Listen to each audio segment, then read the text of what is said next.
SSMB 29 గురించి అయితే ఇంతవరకు ఎటువంటి అప్డేట్ కానీ లీక్లు కానీ ఎక్కువ లేవు. ఒక 2 లీక్లు అయితే వచ్చాయి, అదే షూటింగ్ స్పాట్ నుంచి లీక్ అయిన వీడియోలు. అంతే తప్ప ఇంతవరకు ఎటువంటి అఫీషియల్ న్యూస్లు కానీ అప్డేట్లు కానీ ఏమీ లేవు.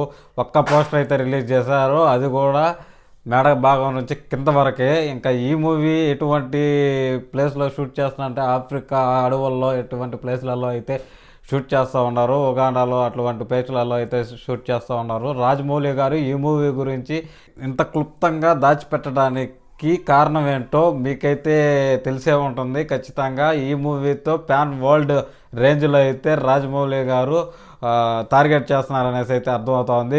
మీకేమనిపిస్తున్నది? మన మహేష్ బాబు గారు ప్యాన్ వరల్డ్ హీరో అయిపోయాడు అనేసి అయితే నాకు పక్కా క్లారిటీ అయితే ఉంది ఫ్రెండ్స్. అందరూ ప్యాన్ ఇండియాతో స్టార్ట్ చేసి ప్యాన్ వరల్డ్కి అయితే ఎదుగుతూ ఉంటారు. మన మహేష్ బాబు గారు ఒక్కరే ఇంతవరకు ప్యాన్ ఇండియన్ మూవీలు పెద్దగా లేవు. ఖచ్చితంగా ఒకేసారి ప్యాన్ వరల్డ్ హీరో అవ్వబోతున్నాడు అనేసి అయితే నాకు అనిపించింది. మీలో ఎంతమందికి ఇదే అనిపించింది? మహేష్ బాబు గారి ఫ్యాన్స్ ఖచ్చితంగా ఈ వీడియోకి ఒక లైక్ వేయండి friends. This is Sai Kumar signing off my friends. Bye bye now. Jai Hind.